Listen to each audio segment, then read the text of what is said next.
Every business wants good customer reviews. Every customer wants a good experience. So what happens when both sides click? Or in some cases, when they don't? From Yelp and Entrepreneur Media, this is Behind the Review. Behind the review, dig deeper too. Behind the review, get all the news. Food, flowers, fixing, make business boom. Behind the review, dig deeper too. I'm Emily Washkovic, Yelp's small business expert. Every week, I'll pick one review on Yelp and talk to the entrepreneur and the reviewer about the story and business lessons behind it. Now let's see what's behind this week's review. Normally, if you have a several-year relationship with a company, that'd be who you would go to for your big purchase. But they actually made a several $1,000 repair that was supposed to last 6 months, and it only lasted 3 weeks. And then they didn't stand by that repair. And I told them I was pretty unhappy. And then they sent a sales guy out instead of a technician. And I felt like I was actually at a big box store version of an HVAC company. He was trying to make his commission and was doing things to make the price high, but wasn't listening to me with what I wanted to do for heating and cooling my house. That's Sam, a communication specialist who lives in Advance, North Carolina, about 15 minutes outside Winston-Salem. He's telling me about a heating and air conditioning company that has been maintaining the system in his house, but let him down and ultimately made him feel like he was just a job in a huge system of sales commissions. Not a person, not a valued customer. After his system conked out and he needed an entire installation, he decided it was time to find a new HVAC business. I do what you do on Yelp. I actually, at that time, couldn't find a reliable HVAC company that had good reviews I was happy about. So I actually went out to my personal network of friends and people that I trust to find out who they may know. And I ended up getting recommended somebody that was excellent. This week, we're doing something a little different. Our episode focuses on a home services provider and the road to their first review. In Sam's area, there isn't a ton of content for HVAC businesses built up yet, but that's not true for Yelp in general. Home services are actually our second most reviewed category, and during COVID, people have started doing more and more searches for home service providers. Not only are we spending more time at home this year, creating more wear and tear, but people are also changing how they feel about and live in their spaces. Sam's going to share his experience with Scott of Temp Rite to kick off our first services episode. The trust that Scott built with his new client and the customer service he provided is why his business has been successfully humming on word of mouth and referrals for the past 20 plus years. People want to feel good about someone if they invite them into their homes to do work, and frankly, be near their family and their things. They want to be able to rely on someone if things go wrong in the future. And all of that is what turned Sam into such a loyal customer of Temp Rite services. It's what called him to create a business page on Yelp for Scott, as well as write him his first review. Let's hear part of it. I highly recommend this company to anyone. I got only email correspondence from the competition, and it had a hard close visit by a sales guy where Scott had gotten to know me and took the time to understand my circumstances and what I was looking to do. There was a big difference in this approach. Here we are 6 months later, and I noticed my auxiliary heat was on my lower unit, which is an emergency thing. I texted Scott out of the blue with a question about it after Googling there was a problem. Scott remembered me and called me within an hour personally. We spoke briefly, and he said it was just better if he come and took a look at it. And sure enough, I had a dud unit. Scott made a call, ordered me a new unit, and showed up the next day and had it installed. When you're looking to repair something or replace a heating and AC system, it's $5,000 to $15,000 plus. And it can be intimidating, and you have one shot at making a good decision with that amount of money. I didn't know Scott other than a referral before I hired them, but consider them friends now and would recommend them to anyone because it's a company you can trust with a crew you feel good about having in your house. And that's important. I was glad I knew someone that knew Scott, and I made the right choice the first time. And as I say, things have been cooler ever since. Scott has been in the trades for 23 years.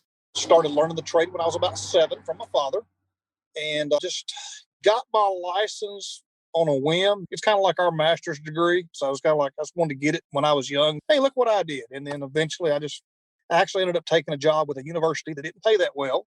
So I made a legitimate business to supplement the income, and then the business overran the day job, and here I am today. So pretty simple, nothing dramatic there. He's so modest. When I was talking to Scott, he was in between jobs for the day and made the time to not only download Zoom on his phone, but take my call and tell me all about his business. The lessons he's going to share today can be applied to any industry, but specifically for my service providers, I want you to challenge yourself to take one of Scott's everyday practices with you. Whether it's honesty, communication, doing the right thing, or exceptional customer service, Scott's version of keeping it simple has so much we could all learn from. First, let's hear from Sam about what wowed him when it came to Temp Rite services. What was different is the owner actually called me in the evening, the very first day I had left him a message, which is unbelievable. And then he ended up calling me back 3 different times because he went and researched what it was I was looking for. Then he did the measurements and drafted everything out. And he's like, I will come out tomorrow. I'll fit it in. So he fit in his day when he was already doing his installs because he knew my system had died. There are multiple things to unpack when it comes to Sam's happiness with Temp Rite. First, let's hear from Scott on how and why he gets in touch with a potential customer the same day. I mean, it's simple. You just do it. You got 24 hours in a day and you do it. You prioritize. Obviously, a warranty problem is top of the, Sam had a warranty problem. That's first priority. Do what you promised first. I remember when Sam called, I was actually in an attic on a new house. It's a Connecticut phone number. I'm like, I'm not answering that. They're trying to sell me something. Well, I left the voicemail. Oh, okay. So I hit the voicemail. I got it on speaker while I'm wiring in this unit. And I said, okay, it's a potential customer. He needs something, So, all right, let me finish what I'm doing. 10 minutes, call him back. Just call people back, and I always tell customers, I'm not going to lie to you. I may not tell you what you want to hear, but I'm going to tell you something. So that's it. Just communicate. That's all you got to do. Communicate. And text messages are easy to reply to. If I get a text at 10 o'clock at night and your house isn't flooding, I'm probably not going to text you back. I'm not going to have a conversation with somebody at 10 o'clock at night. And now, if you do text me and you're a customer and my house is flooding, okay, I'm going to call you back. But, in emails, you can do emails anytime. Sitting at lunch, you do an email. You're watching the ball game, you do an email. So it's really not that hard. Prioritization is what's happening behind the scenes. But to Sam, he felt like the most important customer. I want to address how quickly Scott rattled off his stack rank of priorities. Having that mental outline for your own business on what's most important, your top priority, is so crucial in helping you solve problems quickly, especially when unexpected challenges arise. You might not have caught it, but he said that warranties get prioritized first. Do what you promise. And this was the first time during our conversation where I just knew Scott was an honest guy to his core. Biggest thing, though, is what I always tell customers, let me give you the most information I can to make the decision that fits you. And if I'm not the decision that fits you, hopefully you made an educated decision elsewhere. So usually what I'll do, and Sam's a very inquisitive fella, and I email a lot better than I speak, trust me. A lot of times, a larger company, you get a proposal sheet, and it says system 1, system 2, here's a total, here's an option, here's a rebate. So what I'll typically do, here's a paragraph, here's option 1, this system, usually you do good, better, best or something. I'll write a paragraph. Here's the pros and cons to this. What this one has, this one don't have. Which one gives you the most bang for your buck? And I'll make a recommendation. And I'll tell people some of the stuff. Look, simple economics. This one's more expensive. I make more on it. And it was funny, he was saying, because he was stuck between 2 classes of units Linux make. And I was like, well, I'm working on a job. They've got one on each end of the house. You're looking between unit A and unit B. They've got A on this side, B on this side. Just meet me out there. So he met me out there. Nobody lived in the house. Come around here. I'll turn them on. You can listen to them run. That'll make your decision for you. And I'll email back and forth 7, 8 times. There's no cookie cutter approach to this. Scott says there's no cookie cutter approach, but the cookie cutter approach is being a good person, being an honest businessman, and taking your expertise as the tradesman and service provider to benefit the customer. Scott does research. He provides options to his customers, and he presents them with all the information, even if it doesn't benefit him. That builds incredible trust. The next topic I want to talk about is the staff and crew. Scott's business is small enough that he handles most of the communications with customers, but he does have a crew that does the installations and is an extension of his business. Let's now hear from Sam on his experience and interactions. There's certain companies I won't even let in my house unless I'm home because my wife and children are here. So anytime I can come across a company that I would feel good sending to my grandma's house and know that I can trust that relationship and can let them walk in and out of the door doing their own thing without feeling like I had to follow them around my house. That's the feeling I want working with a company. So with Temp Rite Services, he has the same crew that comes and works on your house every time. That's a big deal. Not everybody does that. The previous company I used for my HVAC service, every time I had an appointment, every 6 months, they sent somebody else over. Every service call, they sent somebody else over. And I just could not build a relationship to trust. So with Scott, that same relationship and trust I felt is true, because months later, when my HVAC system actually broke and I called him, he came the next day. I was just blown away.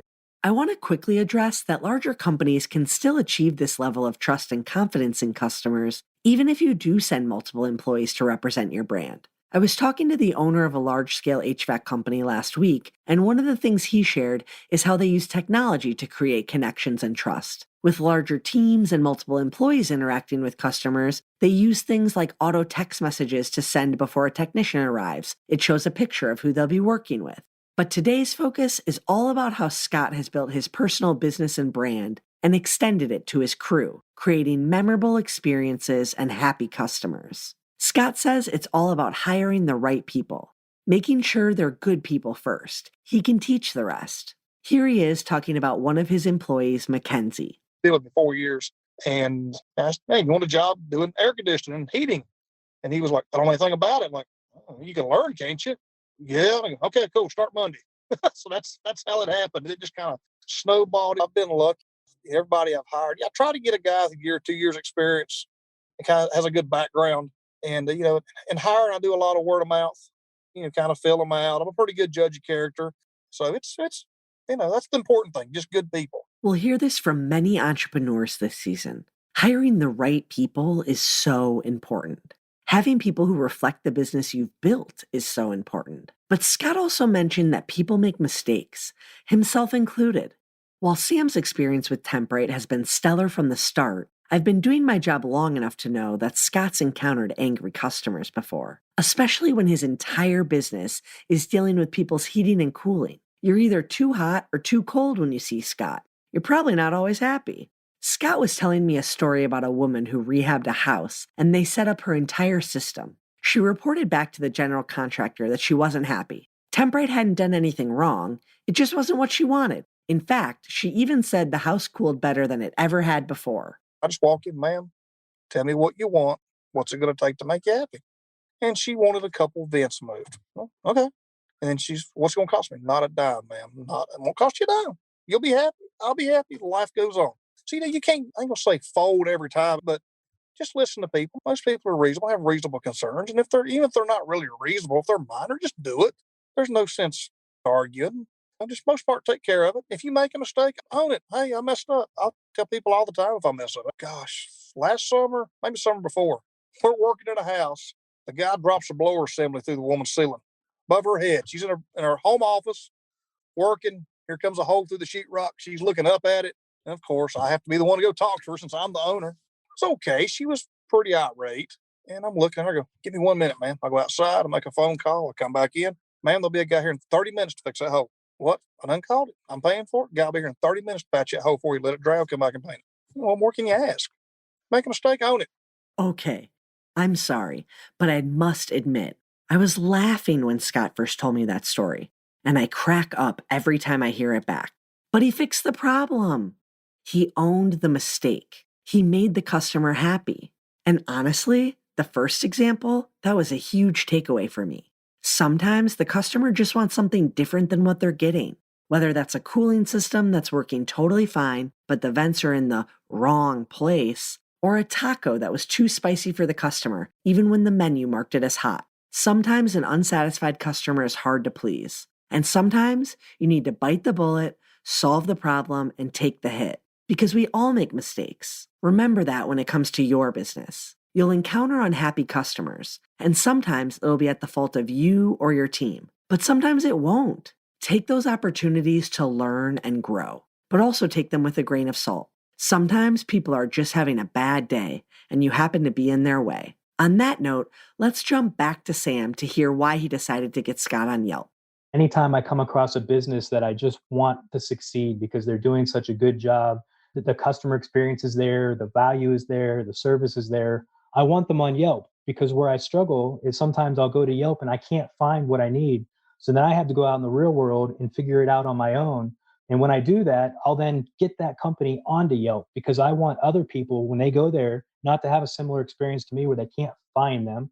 I want them to be able to go and find the company I liked. I told them I would love to let people know and just shout out to the world how great your business was and how well you treated me. And I want you guys to do well. Scott is honest. He hasn't done a ton with his Yelp page, but he has claimed it and completed his profile to make sure his information is accurate. And now, when people search for his business after hearing about him from friends, family, or neighbors, they see supporting information about his business that's accurate not only on his website, but also on Yelp. He does remember what it was like getting that first review, though, and he has seen the power of having an online presence. I had heard of Yelp from the lyrics of a Weird Al Yankovic song of all places. So I'd heard of Yelp. I knew what it was. He did the review, so I was like, as a favor, sure, buddy, I'll claim it, because he went to the effort to write it. And then I read it, and I was like, wow, this was good. So yeah, it was great. It made you feel good just seeing somebody taking the time that they appreciate what you did. Because usually I only hear from people when they're mad. But yeah, it was great. Scott has built a business over the past 20 years that is rooted in honesty and care for his customers. He didn't create his own Yelp page and try to reach out to all of his customers from the past 10 years to write a review. He just treats people the way he wants to be treated. He trains his crew to do the same, and because of that, he's created a word-of-mouth and reputation-based business that's reflected strongly offline. Scott played down his successful track record in not only customer communication, but also prioritization and taking care of the customer, no matter what cost. When you work with Temp Rite services, you'll not only be treated right, but you'll be educated before you make a decision, and you'll be supported by an expert no matter what you end up choosing. Building a great reputation has to start offline. In the home services industry, trust is everything, and communication is key. And that concludes our episode. I hope you enjoyed it and were able to take a thing or two away to implement in your own life. Whether it's a new idea that you can bring back to your business or a fresh perspective on how to be a positive influence as a consumer, we share these stories to inspire and create more meaningful connections in your local community. Behind the review, dig deep into behind the review. Get all the news, food, flowers, fixing, make business boom. Behind the review, dig deep into. This episode featured conversations with Scott Tyree of Temp Rite Services and Sam, a local reviewer in the Winston-Salem area. To learn more about the episode, check out the episode blog post. And don't forget to subscribe so you get an alert each Thursday when a new episode comes out. To claim your own Yelp business page and start engaging with customers, visit business.yelp.com. Our theme song is performed by Ali Schwartz and produced by Robbie G of Messerol Sound. The show was produced and edited by Entrepreneur Media.